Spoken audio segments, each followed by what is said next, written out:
When a corrupt federal judge conspired to suffocate the truth by silencing a pivotal witness, he believed, with every fiber of his entitled arrogance, that his dominion was unassailable. For countless years, his decrees had sailed forward unchallenged, crushing dissent like brittle leaves beneath his gavel. But that illusion crumbled one morning when President Ibrahim Traoré strode into that austere courtroom. He did not arrive draped in the trappings of political power. He came as a son of the people, a sentinel against injustice determined to confront corruption wherever it slithered, even when it wore the robes of a judge. The atmosphere inside the International Tribunal was suffocating, like a sealed vault heavy with unspoken fears. Judge Harrison, notorious for orchestrating the systematic dismantling of reformist voices, was already seething with ill-tempered disdain. "How many times must I repeat myself?" he thundered at the bailiff, irritation crackling through his tone. "In my courtroom, the thermostat remains precisely at 19 degrees Celsius, not a degree higher. If anyone feels a chill, they can purchase a coat." His voice cracked like a whip as he turned to the court reporter, his scowl deepening. "If your fingers don't accelerate, I'll have you replaced before the noon recess."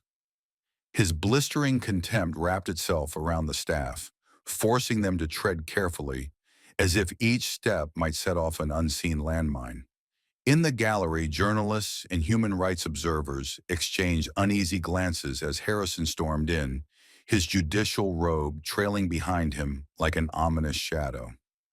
"Clear the front row," he barked, jabbing a finger toward a group of local elders. "I will not tolerate their pins or their slogans about justice. Relocate them to the back." His abuse of authority radiated so blatantly it curdled the air. But until this day, no one had possessed the audacity to stop him. "Your Honor," his assistant murmured with visible trepidation, "the president of Burkina Faso is here to speak on behalf of the accused." Harrison's lips twisted into a sneer. "Perfect," he thought bitterly. "Another idealist from the global south come to deliver me a lecture about law and morality." Tugging irritably at his robe, he muttered, "What's next? Will he quote ancient proverbs and call them admissible evidence?" The entire courtroom shifted its weight, a collective breath held when Traore entered. He required no entourage of bodyguards nor the pomp of grand titles to command the room. His quiet, unyielding presence alone seemed to bend the air around him, drawing even hardened skeptics to the edge of their seats. "Listen closely, Mr. Traore," Harrison intoned, his contempt barely concealed behind a thin veneer of civility. "In this courtroom, your presidency holds no significance. You are merely another outsider burdened by misplaced convictions." Traore's expression remained composed, imperturbable. "I did not come to dispute titles, Your Honor," he replied evenly. "I came to lay bare the truth." Harrison expelled a dry, scornful chuckle. "Let me hazard a guess. Another fanciful conspiracy birthed from your homeland? Another tiresome tale of so-called noble resistance?" He leaned forward, malice saturating his words. "I have silenced men with louder voices and larger followings than yours. But by all means, dazzle us." Traore inclined his head respectfully and unfastened his file. Whatever revelations he was about to unearth, not even Harrison, in all his calculated cynicism, was adequately braced. The defense attorney cleared his throat. "Your Honor, we are assembled today because Mrs. Henderson, a widely respected entrepreneur and humanitarian, stands accused of fraudulent activity." "Spare us the fairy tales," Harrison barked, slamming his hand on the desk. "She is accused of fraud. That is the only relevant fact. Her so-called charitable endeavors are inconsequential to these proceedings. Her record of service to the community is essential to comprehending the full picture." "I said enough," Harrison roared, bringing his gavel crashing down. "I will not allow this courtroom to be hijacked by sentimental sob stories about faith and family." Traore rose deliberately, his movements composed and steeped in dignity. With due respect, Your Honor, the nature of her business practices and community involvement are inextricably tied to the facts of the case. Oh, I comprehend far more than you presume, Mr. Traore, Harrison spat, venom lacing every syllable. You and your ilk believe that justice is a sentimental exercise, that you can cower behind the language of compassion. Not under my watch. The records, Traore continued undeterred, will demonstrate that each financial transaction was lawful and documented transparently. Documented? Harrison echoed with a smirk. Or doctored? Manipulated? Hidden beneath layers of obfuscation? I have seen your breed before. Self-proclaimed champions of justice with hands dirtier than the accused they defend. There was a charged pause. And how many such cases have you presided over, Your Honor? Traore asked quietly, his voice unwavering but edged with steel. The judge's fingers clenched around his gavel. Tread carefully, Mr. Traore. You are flirting dangerously with contempt of court. Yet Traore did not blink. He methodically opened another folder and laid a document with precision on the evidence display. Exhibit A, he stated. It was a collection of meticulously verified bank statements showing Mrs. Henderson's foundation receiving funds exclusively through legitimate traceable channels. Objection! The prosecutor bellowed, lurching to his feet. This material was not part of discovery. A slow, knowing smile unfurled across Harrison's lips. Trying to smuggle in last-minute evidence, Mr. President? I had anticipated more restraint from a man trained as a soldier. Page 47 of the discovery file, Your Honor, Traore countered smoothly, lifting a signed receipt for all to see. This document was submitted and formally acknowledged by your office 3 weeks ago. A muscle twitched violently in Harrison's jaw. That is impossible. I personally reviewed every discovery document. Perhaps, Your Honor, Traore murmured gently, it would be prudent to inquire with your clerk regarding the delivery of documents on March 15th. The clerk's complexion drained of color. Harrison's eyes darted toward her, narrowed and furious, before snapping back to Traore. These documents are inadmissible, Harrison declared, his voice crackling with fury. On what legal basis, Your Honor? Traore asked, his tone immaculately composed. Because I said so. Harrison's bellow reverberated throughout the hushed courtroom. I am the judge. Or have you forgotten that in your zeal to grandstand? I have forgotten nothing, Your Honor, Traore answered coolly, his emphasis on the final 2 words slicing through the room like a scalpel. Including the international statutes governing evidentiary law, which explicitly state, You dare instruct me on the law? Harrison roared, now visibly trembling, his iron grip on authority slipping like sand through desperate fingers. I have sat on this bench longer than you have paraded around as a manufactured hero, Mr. Traore, Harrison growled. One more word from you, just one, and I will have you forcibly removed. The gallery stirred restlessly. Even the prosecutor, once emboldened, squirmed in his seat. But Traore remained anchored in place. He reached calmly for the next document, unfazed, and placed it gently on the table. Before you act rashly, Your Honor, he intoned, you may want to examine Exhibit B. There was something in his voice, a confluence of disciplined calm and latent menace, that made Harrison hesitate. His hand, halfway to seizing his gavel, froze in the air. Your Honor, Traore proceeded, spreading the documents with military precision. These financial records indisputably confirm. Stand up straight when addressing my court, Harrison snapped, desperate to reclaim control. But Traore's posture was impeccable, his spine unbowed, his voice unwavering. As I was stating, Traore resumed, his tone still serenely measured, These records demonstrate that every financial transaction relevant to this case was fully transparent. Let me be crystal clear, Mr. Traore, Harrison hissed, leaning in, his voice dropping to an icy whisper. I alone determine what evidence is heard in this courtroom. I decide what holds merit. I am the embodiment of the law here. Is that understood? Crystal clear, Your Honor, Traore affirmed smoothly. However, international protocol and evidentiary law stipulate, don't you dare invoke protocols in my courtroom, Harrison exploded, his voice fracturing with fury. I have forgotten more law than you could ever comprehend in a lifetime of flag-waving speeches and hollow crusades.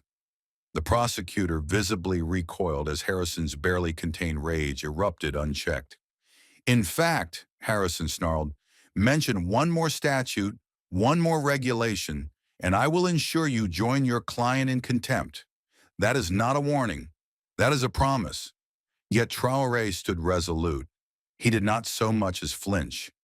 He fixed his gaze on Harrison with the impenetrable calm of a man who had witnessed the brutal theater of war and had never once averted his eyes.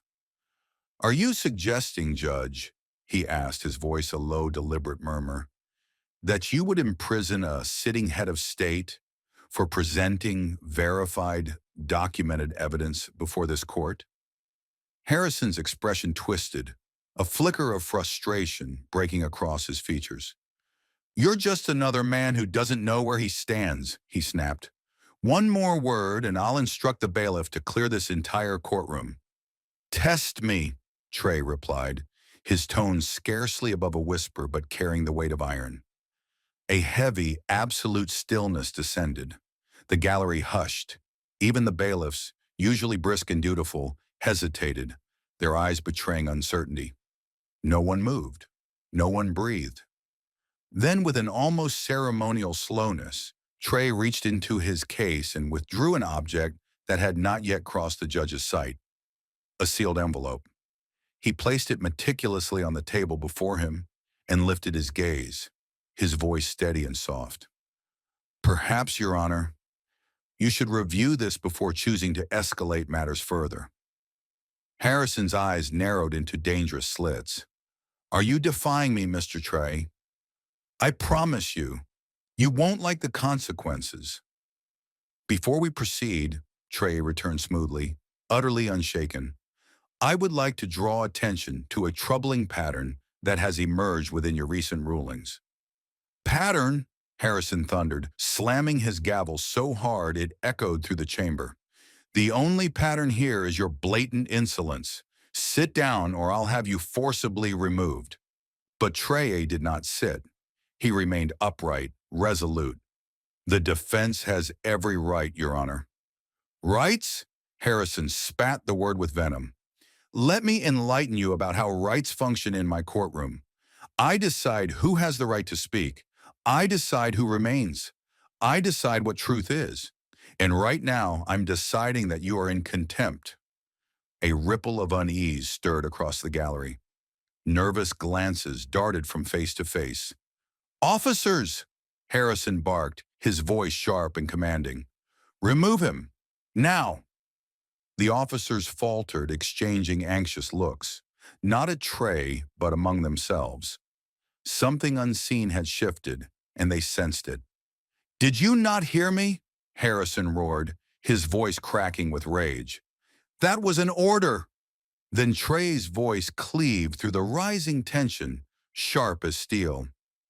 Before you make that mistake, Your Honor, you may want to pause and reflect on the international ramifications of a judge ordering the arrest of a sovereign head of state in open court without cause. Without cause? Harrison let out a wild, almost disbelieving laugh. I am the cause. My word is law in this courtroom. Actually, Your Honor, Trey's voice dropped several degrees colder, a chill sweeping the room.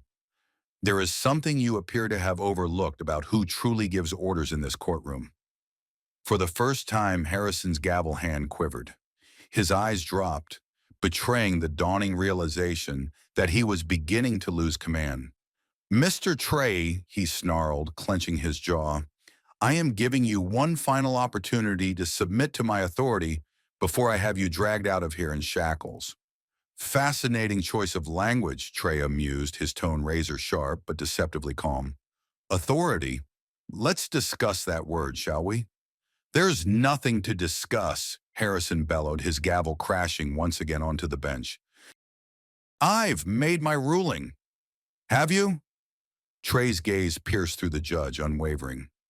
Because I have yet to hear a ruling on the actual evidence presented before you. You seem far more preoccupied with issuing threats than with uncovering truth. The judge's face bloomed a deep, furious red.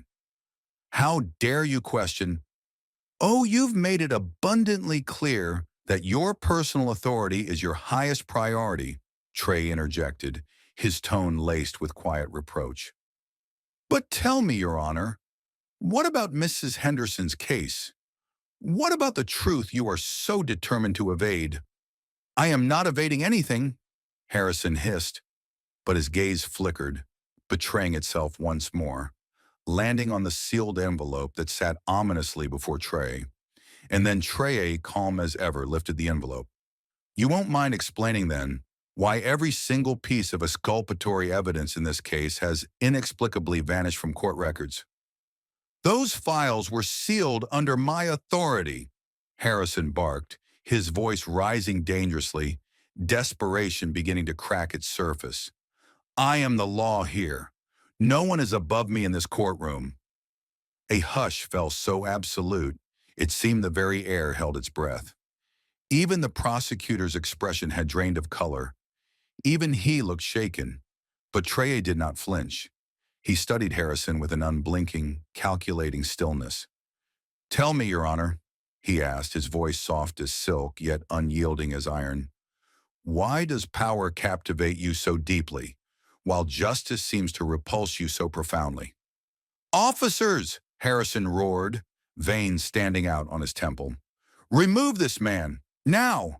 Anyone who refuses will be held in contempt. Yet again the officers did not move. Their eyes were not on Harrison. They were locked onto the document Traore was slowly drawing from the envelope. I'll tell you exactly what's in that envelope, Harrison snarled, his voice ragged and strained. More baseless accusations from some foreign agitator. Actually, Your Honor, Traore interrupted serenely, these are the original documents from the Henderson case, the same documents that conveniently disappeared from court records last week. Harrison's composure fractured visibly. That's impossible. Those files were, he faltered. Were what, Your Honor? Traore pressed gently, almost kindly. Destroyed? Hidden? Or perhaps placed in that special filing cabinet within your private chambers? You have no right to question how I manage my courtroom files, Harrison barked, but his voice wavered, brittle and fraying. I run this court, he shouted, striking the bench with both fists. I decide what stays, what goes, what lives, what dies. Indeed, Traore murmured, nodding slowly, his eyes sharp and unblinking. Which explains why certain cases disappear, which explains why certain evidence quietly vanishes. One more word, Harrison thundered, and I'll see you banned from this court entirely. I have connections, Mr. Traore. Friends in places you can't begin to imagine. Interesting that you mentioned connections, Traore remarked, his voice now edged with cutting precision. Perhaps, Your Honor, you'd like to explain to this court the nature of your meeting last Thursday night? The gavel trembled violently in Harrison's grasp. What meeting? He stammered. You're delusional. The one in the parking garage, Traore clarified, his words slow and lethal. Liberty Building, 3rd floor, 11:47 p.m. Harrison's pupils dilated in horror. Or, Traore added smoothly, shall we wait for the surveillance footage? You're spying on me? Harrison shrieked, his voice shrill and cracking. This is illegal. Officers, arrest him. Now! The officers did not budge. Traore, composed and methodical, began laying photographs on the evidence table. one after another, like cards in a fateful game. These images, he said evenly, tell quite an illuminating story. I will not be blackmailed in my own courtroom, Harrison howled. Remove those photographs. That is an order. Blackmail? Traore raised an eyebrow, cool and incredulous. No, Your Honor. This is evidence. Evidence of public meetings. Unless, of course, there's something in these images you do not wish the court to see. Harrison's eyes darted wildly, from the photographs to the door of his chambers, to the courtroom, to nowhere safe. This is fabricated, he screamed. A political conspiracy, foreign interference. Like the scheme to bury Mrs. Henderson's evidence? Traore asked softly. Or perhaps like the documents sealed in the Williams case last month? Those cases are sealed, Harrison gasped, his breath coming in ragged bursts. You have no right. Actually, Traore's voice wrapped around the room like velvet laced with steel. I do. As head of state representing a member of the Judicial Oversight Coalition, I have every right to investigate patterns of misconduct, especially those involving systemic suppression of reformist and minority defendants. The color leached from Harrison's face entirely. His lips parted, but no sound emerged. You've been investigating me, he finally choked. Not just you, Traore replied calmly, placing yet another damning photograph on the table. Would you care to explain why 6 other judges attended that same garage meeting? Harrison's hands trembled violently as he fumbled for his water glass. This is inadmissible. I'm ordering every document sealed immediately. You cannot seal what has already been logged into international evidence systems, Your Honor, Traore replied, his words landing like stone. In fact, everything transpiring in this courtroom is currently being recorded and transmitted live to the Judicial Integrity Division. Harrison's gaze flickered wildly. Walls closing in. No escape. You can't investigate a federal judge without proper authorization, he screamed. Traore held up a stamped and signed document. This authorization was granted 3 months ago when the first irregularities in your sealed case patterns came to light. This is a setup, Harrison shrieked, hysteria breaking loose. A witch hunt. I am a judge of this republic. You can't what? Traore's voice cut like glass. Reveal how you destroyed evidence? Expose your collusion to silence defendants and protect illicit networks? Lies, Harrison screamed, spit flying in his frenzy. You have no proof. No? Traore's tone never wavered. We have your own words, Your Honor. Every threat, every sealed file, every meeting in that garage, all recorded. Harrison's body froze solid. Recorded? He echoed, his voice hollow. Traore inclined his head solemnly. Your own security cameras, your own phone, your signature and every file you thought would remain buried. Finally, Traore laid one last document on the table, his voice unwavering and final. Would you like the court to hear the audio recording in which you ordered your clerk to shred Mrs. Henderson's evidence? Across the room, the young court clerk collapsed into tears. He made me do it, she wept, her sobs breaking what little remained of the illusion of power. He threatened to annihilate my career if I dared speak the truth. Traore's voice rang out, steady yet laced with the weight of everything that had been hidden. Harrison erupted, his roar echoing through the heavy courtroom air. But despite its volume, his authority crumbled in plain sight. His gavel, once a commanding symbol of his iron rule, trembled violently in his hand, now nothing more than a relic of a man spiraling into desperation. None of this is admissible, he bellowed, his voice cracking under the strain of panic. I order all documents sealed, destroyed, immediately. His words clawed for control that had long since slipped through his fingers, but Traore's next sentence cracked through the room like a lightning strike.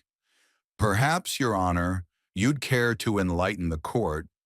Why such frantic desperation to erase the truth? Harrison staggered to his feet, his judge's robe disheveled, his once carefully composed face now wild, twisted by raw panic. "I will not tolerate this circus," he shrieked, veins bulging, his composure shattered.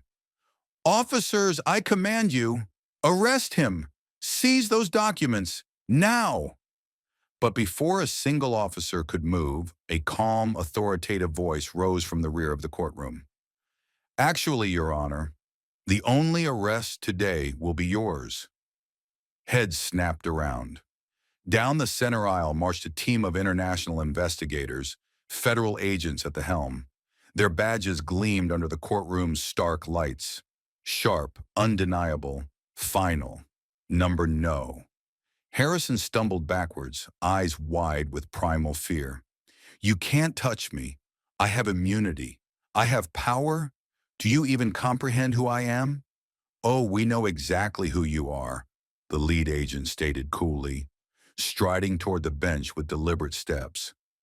"Judge Arthur Harrison, senior architect of one of the most sprawling, insidious judicial corruption networks in modern history." "This is all a mistake," Harrison stammered, sweat beading at his temples, his voice breaking under the weight of crumbling lies. "I can explain. The foundation. They coerced me. They have leverage on everyone. If I talk—" He froze mid-sentence. Realization dawned in his glassy eyes. He had already divulged too much. "The foundation?" Traore echoed, his gaze sharpening to a blade. "You mean the same foundation that funneled $100,000 into your Cayman account after every conviction you secured against reformist defendants?" "You planned this!" Harrison screamed, a trembling finger jabbing wildly at Traore. "You orchestrated this! It's a trap!" "No, Your Honor," Traore responded with quiet steel. "You orchestrated your own downfall. We merely stood back and allowed you to weave your own noose, word by damning word." With a guttural cry, Harrison lunged for the files strewn across the table. But the agents moved faster, restraining him effortlessly before he could lay a finger on the evidence. "I am the law," he roared, veins bulging, eyes unhinged. "You cannot arrest me. I am the law." "No," Traore replied solemnly as the metallic snap of handcuffs echoed through the hushed courtroom. "You were entrusted to serve the law. Instead, you chose to defile it." As Harrison was secured, Traore turned to the lead agent. "Agent Roberts, you'll want to move swiftly on the other locations we discussed." Harrison's head jerked upright, eyes wide. "What other locations?" "The 7 other courthouses," Traore replied matter-of-factly, his voice cutting like ice. "Where your co-conspirators are currently presiding as we speak. Did you truly imagine we had eyes only on you?" The blood drained from Harrison's face. His lips parted, but no sound emerged. You can't," he rasped. "Execute simultaneous raids?" Traore glanced at his watch, unblinking. "They're already underway." A storm of murmurs rolled through the courtroom. Harrison collapsed, knees buckling, forcing 2 agents to hold him upright. "You have no conception," he whispered hoarsely, his voice hollowed by fear. "What you've unleashed. These people, their reach." Traore cut him off, his tone unwavering. "Ends today. Every offshore account, every hidden dossier, every clandestine meeting room. It all shatters into the daylight now." Harrison's gaze darted wildly, to the courtroom doors, to the walls, to the chambers he once controlled like a fortress. "But the foundation," he gasped. "You mean the same foundation whose entire board of directors is being arrested as we speak?"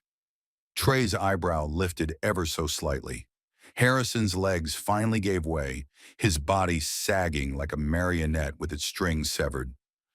This can't be happening," he murmured, dazed, hollowed out. "Actually," Traore said, lifting his phone and displaying the blaring news alerts flooding the screen, "it already has." As the agents dragged Harrison toward the door, He twisted around one final time, his eyes now black with hatred bored into Traore. "You think this changes anything?" He spat, venom dripping from each syllable. "There will always be more like me. You cannot stop us all." Traore inclined his head solemnly. "You're right about that," he acknowledged quietly. "There will always be those who twist power to their will. But there will always be those who rise to confront them.